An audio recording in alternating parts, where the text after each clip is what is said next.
Saudara-saudara sekalian, berita yang terakhir hasil dari rapat Dewan Kardinal yang berlangsung jam 9 pagi di Roma, jam 3 di Jakarta adalah ini. Besok Rabu, artinya besok pagi-pagi jam 9, jenazah Paus Fransiskus akan dibawa dari Casa Santa Marta, tempat beliau tinggal, lewat prosesi yang lumayan panjang, akan masuk ke Basilika Santo Petrus. Prosesi akan dipimpin oleh yang disebut Kepala Rumah Tangga Vatikan, seorang kardinal. Sudah diputuskan juga bahwa pemakaman akan dilaksanakan pada hari Sabtu, tanggal 26 April, mulai jam 10 pagi. Yang akan memimpin pemakaman adalah Kepala Dewan para Kardinal yang namanya Kardinal Battista Re. Sesudah itu terus masih akan dilangsungkan yang namanya masa berduka cita selama beberapa hari.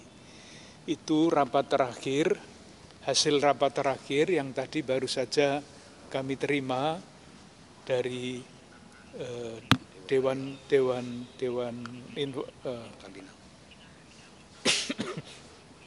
dari Dewan Pers Vatikan.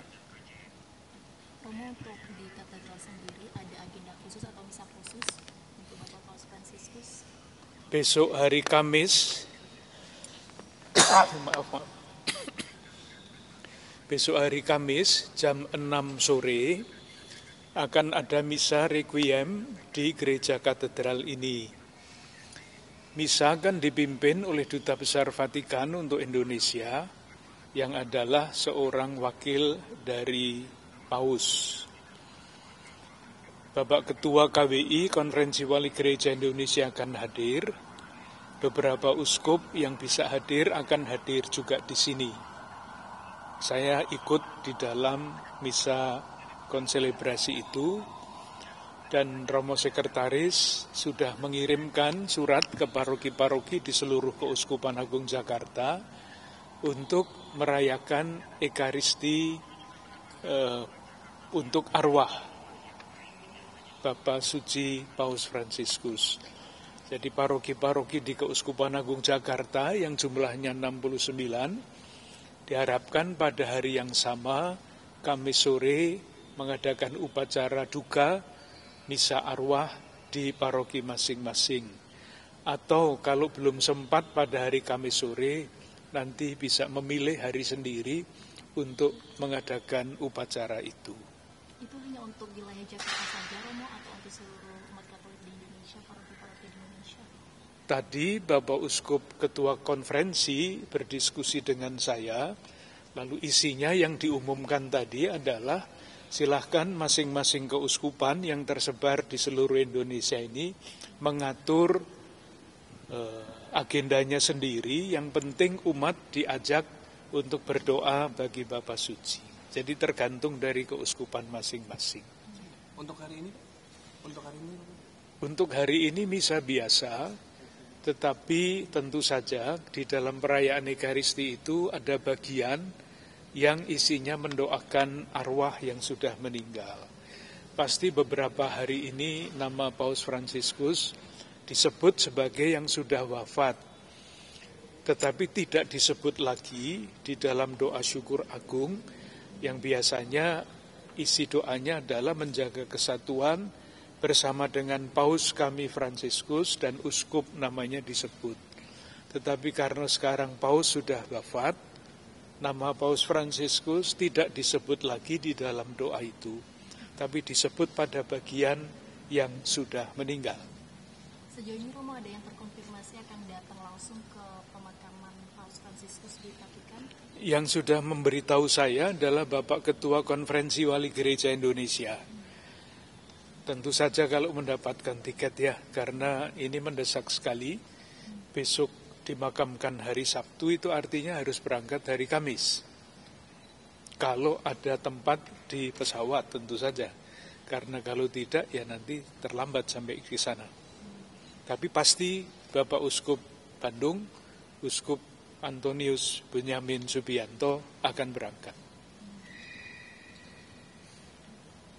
Romo mungkin boleh diulik kembali apa sih peninggalan Bapak Paus Fransiskus pada saat mungkin dia datang ke sini, khususnya di gereja katedral?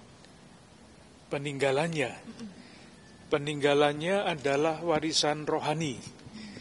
Warisan yang sangat kaya, kita semua menyaksikan itu.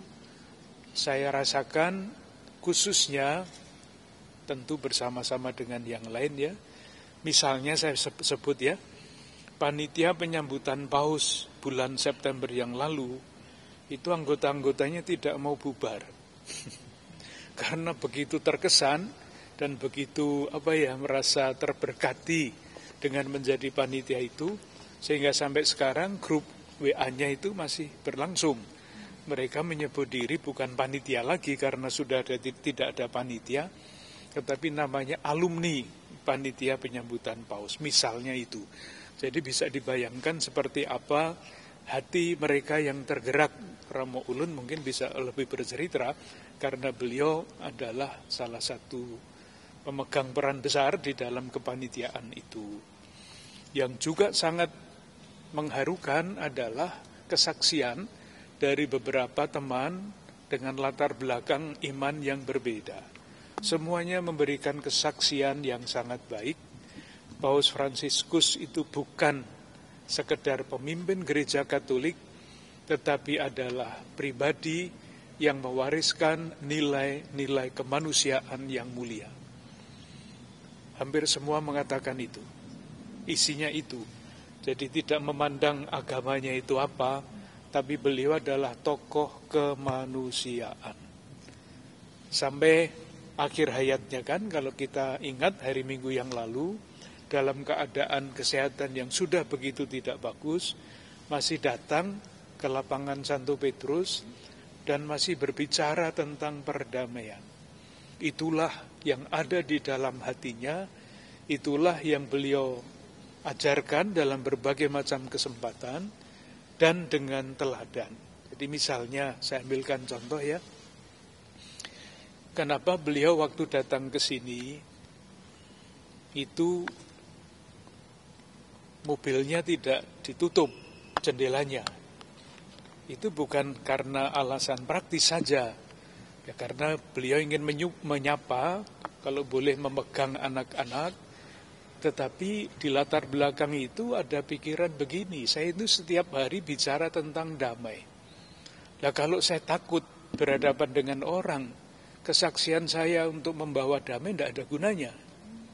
Jadi dia tidak takut akan apapun, karena memandang semua orang pasti bersaudara. Jadi ada keyakinan seperti itu, jadi bukan sekedar karena beliau orang baik, ingin menyapa, melihat, itu juga. Tetapi di belakang itu saya yakin bahwa beliau mempunyai pikiran, saya setiap kali berbicara selalu bicara tentang damai. Kalau saya takut diancam, lalu kesaksian itu semua tidak ada gunanya. Karena itu hanya omongan. Sementara ketika beliau membuka jendela mobil, ini bukan omongan, ini simbol bahwa beliau tidak takut akan apapun karena beliau pembawa damai. Romo, apakah sudah ada informasi terkait pengganti Paus Fransiskus? Pasti belum, karena belum ada konklav. Jadi nanti pengganti Paus Fransiskus dipilih di dalam konklav yang akan ditentukan kemudian waktunya. Tadi kan komunikasi terakhir baru bicara tentang pemakaman.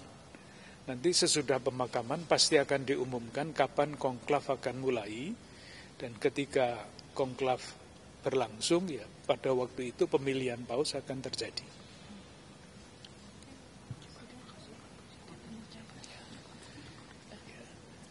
Sekarang atas nama umat Katolik di Indonesia, dengan tulus saya ingin mengucapkan terima kasih kepada Bapak Presiden yang menyampaikan bela duka terhadap berangkatnya Paus Fransiskus.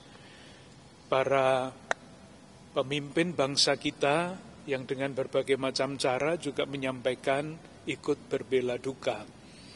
Memberikan kekuatan bagi kami, semuanya merasa sedih, tetapi kehadiran para pemimpin bangsa, para pejabat, sungguh-sungguh meneguhkan keyakinan kami bahwa kita semua diwarisi dengan nilai-nilai kemanusiaan yang pantas kita lanjutkan. Dan mungkin saya berani mengatakan tanggung jawab kita semua warga negara Indonesia adalah mewujudkan harapan-harapan dan cita-cita Paus Fransiskus yang belum kesampaian. Terima kasih. Terima kasih.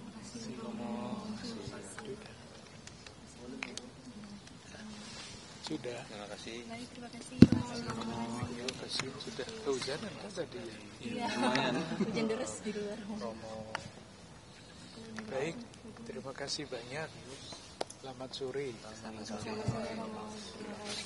Sudah tanya ke Nunsiatura, Kedutaan Besar Vatikan. Itu. Ada tim lain di sana. Ada tim yang di sana. Oh gitu. Iya. Oh ini banyak sih.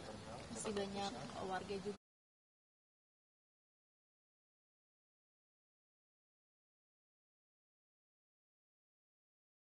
Selamat bertugas. Terima kasih. Jaga kesehatan. Selamat sore.